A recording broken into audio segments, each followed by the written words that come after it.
In the second of my samples from the post-Christmas extra discounted Lark trio, today I'm going to review the Lark Chinotto Citrus Cask. And I have to say, I had a single question when I picked this up. What the hell is a Chinotto Citrus? Because I've never ever heard of it. Well, it turns out it's an Italian drink.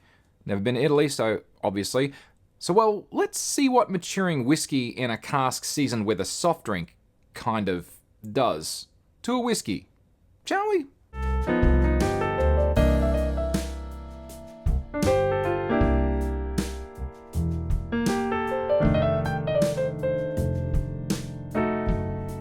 This is Whiskey. I'm John Chidgey. Always remember to drink responsibly, in moderation, and where and when appropriate. Feel free to like and subscribe if you're watching this on YouTube, and visit engineer.network/whiskey, without the E, to learn how you can support the show. Thank you. So the last time, I went into detail about the early history of Lark, and we got to 2018. So, in early 2019, the AWH CEO, Chris Malcolm, was pushed out of the board. And in May of 2019, the second largest AWH shareholder, Bruce Neal, had ousted 4 of the 5 AWH directors and installed 3 new ones. Bill Lark was unimpressed and resigned in protest, as did the CFO. The new board decided to settle up the disastrous Nant Cask investor scheme, offering independently evaluated amounts on a cask-by-cask basis, which were, shall we say, ever so slightly less than investors had hoped for. The public outrage that AWH took on flowed back into their brands, specifically against the Lark and Overeem brands, hurting sales somewhat. But then the board started selling off some assets to manage their financial fallout from the disastrous Nant acquisition. In February of 2020, Overeem was sold back to the Overeem family, and Old Kempton entered into a buyback in exchange for AWH keeping a 12% share and some of their whiskey stocks. By May of 2020, they'd convinced Bill Lark to return, and AWH changed their name to the Lark Distilling Company. They began to release whiskies in 2020 that were no longer single malts, but were in fact blended malt whiskies from their various remaining assets. The first of which was the first Lark I'd ever tried, and I reviewed in episode 3, the Symphony No. 1. The Symphony 1, it contained Nant, Lark, and Overeem in its blend. But that's not all Lark started doing. They began releasing single malts from other distilleries, but used the Lark brand name on them instead. For Nant-sourced whiskies, like Dark Lark, they added "from our Bothwell distillery" on the bottle, and from Cambridge, "from our Coal River Valley distillery." It appeared on several bottlings, including the Shiraz Cask single malt. So why am I continuing to go on about this? It's because if you're into whiskey, you're generally aware of the rules for making and selling whiskey, how it's labelled, and so on and so forth. And the Scotch Whisky Association has the following rule. The name of a distillery mentioned must not be used as a brand name or as part of a brand name of a Scotch whisky, or be used in a similar fashion in terms of its positioning or prominence, unless the whiskey has been wholly distilled at that distillery. Okay, well that's the SWA, and these rules have no bearing in Australia, of course, but the people that follow whiskey here are pretty unimpressed with some of Lark's approach. In October of 2021, Lark acquired Shane Estate and Distillery north of Hobart, and, citing capacity limitations in Tasmania, had begun bottling some of its offerings in Melbourne, drawing the ire of the Tasmanian Whisky and Spirits Producers Association, the WTSA. They were trying to get Tasmania recognised as a whisky geographical region, something that Lark were just not interested in. In late 2022, the Pontville distillery was opened at the Shane Estate, and today are producing over 1 million litres of spirit every year. The modern history of Lark I've just covered was primarily sourced from an excellent article by Luke McCarthy of the OzWhisky Review. It is a fantastic site, and if you're an Aussie whiskey enthusiast, you have to check it out. Have a look. The Chinotto Citrus Cask was originally intended to be a limited release in 2021, with a limited bottling at 89% ABV. However, it was so popular, they seasoned more casks and made more batches since then. The Chinotto Cask 2 in 2022, also at 49% ABV, and this offering, from 2023 was bottled at 44% ABV. But how does this work? Firstly, Lark take existing casks and season them with the same fruit and spices that go into a Chinotto drink. It's made from the juice of oranges from the myrtle leaf tree, Citrus myrtifolia. So Lark oven roast the same oranges and spices they normally use in a Chinotto drink over several weeks. This is then put into a sugar syrup to soak for several months before the solids are filtered out, and the remaining liquid is then put into a 100-litre second fill export cask to season them. After an undisclosed period of time, the casks are emptied, and then the Lark whiskey is finished in them for about 2 months. The Lark whiskey is slightly peated and about 3 years old before it's finished in the Chinotto casks, with its original aging in 100-litre first fill casks in a combination of ex-port, ex-sherry, and ex-bourbon casks. Wow, that's straightforward. The Chinotto Citrus Cask full-size bottle, not this is 100ml, the full-size 500ml bottle costs 209 Australian dollars because Lark, for a 500ml bottle, and that's from Dan Murphy's. So, gotta do it. 700ml corrected price is about $293. It hurts in here. Actually, it doesn't really, it's more the wallet. It has no age statement, it has a 44% ABV, as I previously mentioned, and there's no available information to confirm whether it's actually chill filtered or not, or if it's coloured or not, because why on earth would you have to mention that? It's now considered to be part of Lark's signature range of whiskies. They keep making it, people keep drinking it, I guess it must be okay. We're going to have to find out. The Lark website describes a Chinotto cask like this. Vivacious and bright. Vivacious? How is a drink vivacious? It's fine. Follow your curiosity. Oh, I'm reading it. I'm going to read it. Follow your curiosity into uncharted whiskey. I'm going to read it with a straight face. Where cocktails are encouraged and conventions are there to be challenged. Well, that tells me nothing at all. Cheers, thanks a lot. Anyway, I did find this though. Candied citrus peel. Oh, this sounds a lot better. Candied citrus peel, vibrant cola, and buttery malt, developing towards a soft orange custard with a dusting of cinnamon. Oh, hell, that's a lot better. Much, much better, thank God. It was rescued at the end. Now, they also have tasting notes on the website, and they say the following. On the nose, luscious orange with custard and meringue. Ooh, God, I hope that's true.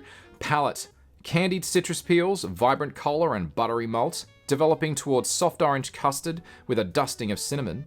And on the finish, lemon meringue pie with flashes of zest and spice. Oh, man, that sounds just horrible. Really.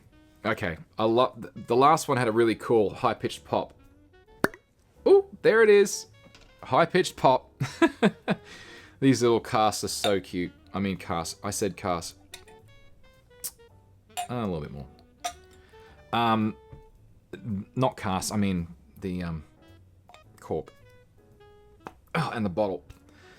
God, tell you what. I really don't. I like artificial cork. Don't get me wrong. But when you got to put the cork back in, it's always a bit of a struggle. Again, I'd call that a kind of a gold color. And I'm now going to search for some legs. Desperately searching for legs. Well, not desperately, but searching. Oh, lots of slow running legs. And some of them picking up pace. Some of those are still rather slow. All right, and this looked quite viscous when I poured it. Let's see what we get on the nose. Oh my God. Whoa. Okay, it's not smell-o-vision. So, funnily enough, it smells a lot like oranges. Well, it's probably the most orange-smelling whiskey I have ever smelt. This probably shouldn't be surprising, though. Oh, man, that is bright. It smells sweet, and it smells damn yummy, actually. It smells good. I'm getting a little bit of that oak on it now. Sweet orange yum. All right. Oh, I've got to know.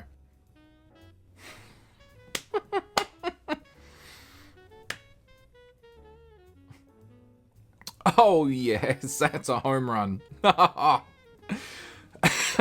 Whoa. Hell yes, this is good. Oh my God.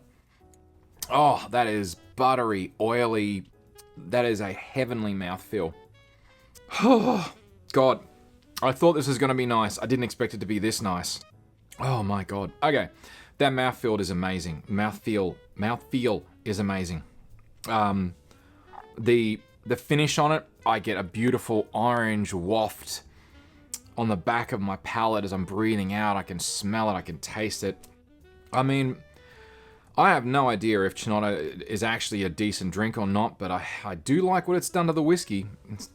But I mean, it's like you don't normally put this stuff in a barrel. What are you doing? But who thought this would be a good idea? But I'm glad they thought of it. All right, and the second nosing, that orange and that sweetness is that little bit stronger, mixing up with the finish. Oh, damn. This is a unique whiskey. I've never had anything even close to this. Oh, and that finish is still going. That's still going. That is a moderate to long finish. I am very, very impressed with this. This is so much better than the classic cask. I just can't get over that. The nose on it, that is so cool. Man, I'm gonna try another one. Oh, buttery, malty, yummy. My God. Okay, the obviousness is that there's going to be orange on the palate. I know, strange, don't you think? Anyway, but what else I've got on there? Oh, it's got this lovely kind of toffee. They say it's a custard. I guess. I'd say it's more toffee than custard. It's a heavy. If it's a custard, it's a real heavy custard. But that's more. It's more the mouthfeel. It's like that. That's more what I describe as the buttery mouthfeel. It's just, gosh, so bloody good. And if you just wait a little bit, you get this very faint cola.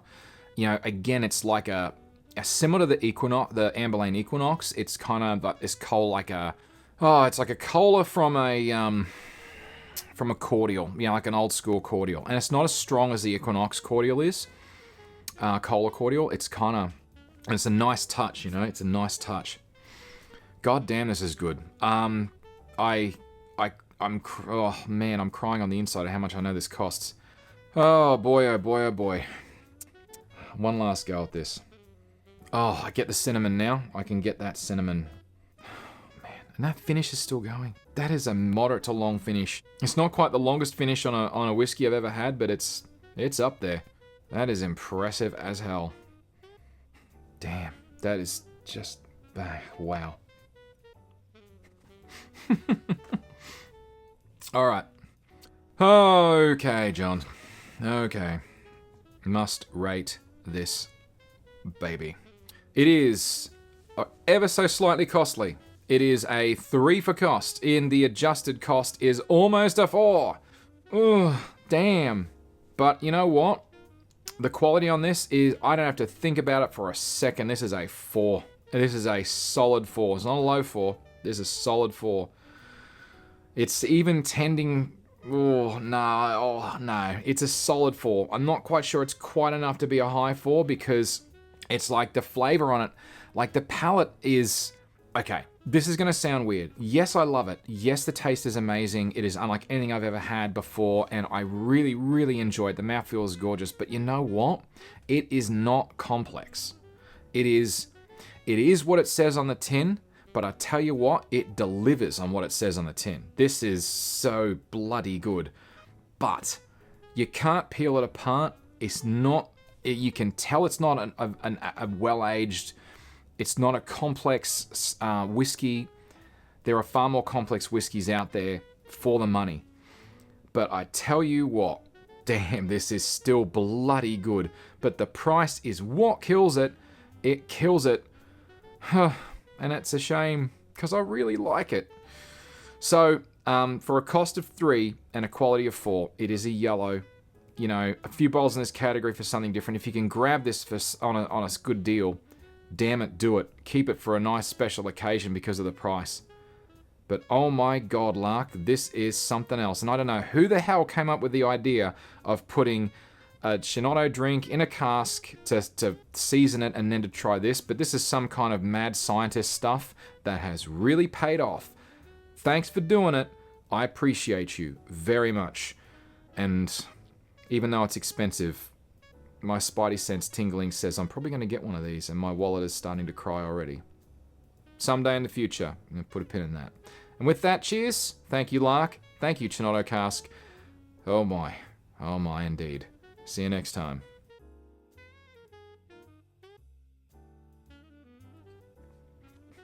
Oh, the mouthfeel is just delectable. Damn. What an Ausskey.